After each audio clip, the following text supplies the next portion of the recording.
Ayan guys, may pupuntahan na naman tayong magandang lugar para makakuhanan ng video. Maganda siya. Matagal ko na itong gustong puntahan, kaya lang walang time. Kaya ngayon lang akong nag-decide. Kasi holiday ngayon, kaya walang pasok. Ayan, kaya may time tayo para gumala. So kukuha tayo ng mga pwede nating ipakita sa ating mga taga-subaybay.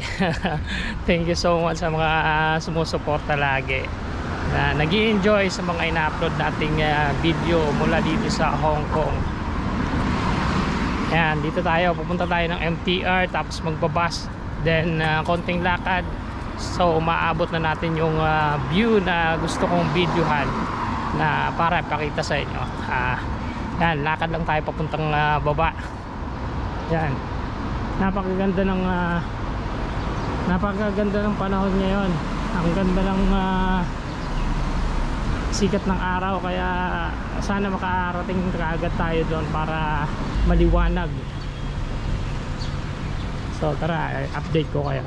Umagang-umaga pa, ganito yung sitwasyon dito sa ilalim ng HSBC. Ayan, pag konti pa lang yung mga tao. Yung mga nauna dito, yung mga nagtitinda. Ayan. So mamaya magdadagsaan, sobrang dami dito ng tao kasi holiday ngayon dito sa Hong Kong.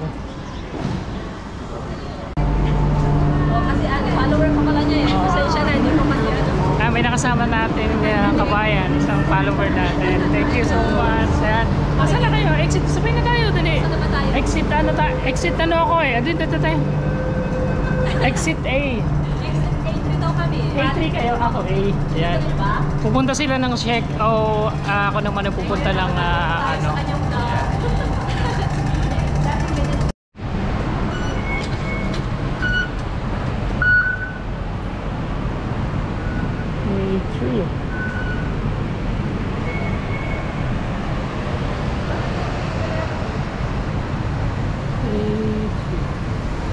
Okay lang to.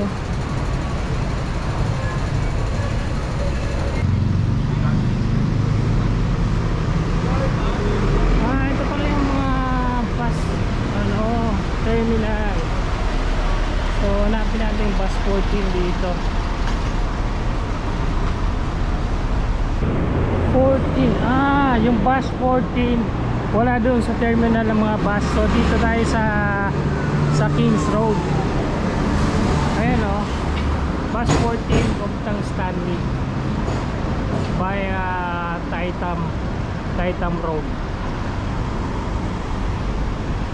So dito niya makikita sa tramway dito sa Kings Road, hindi doon sa pinakita kong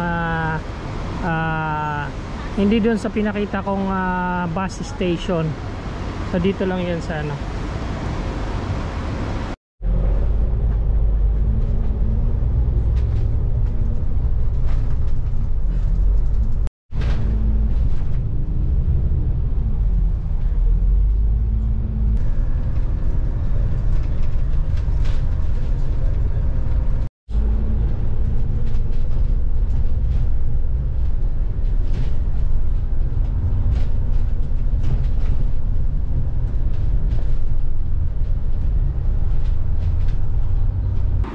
Dito tayo binaba.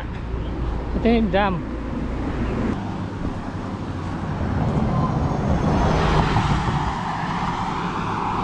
Maririnig mo na kaagad dito yung lagas-las ng tubig na umaagos sa dam. Ang lamig dito.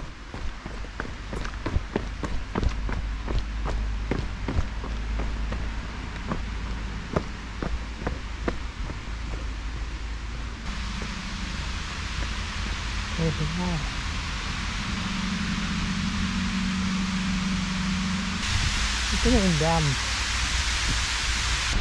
Ayan, narinig din natin. Nakikita nyo yan.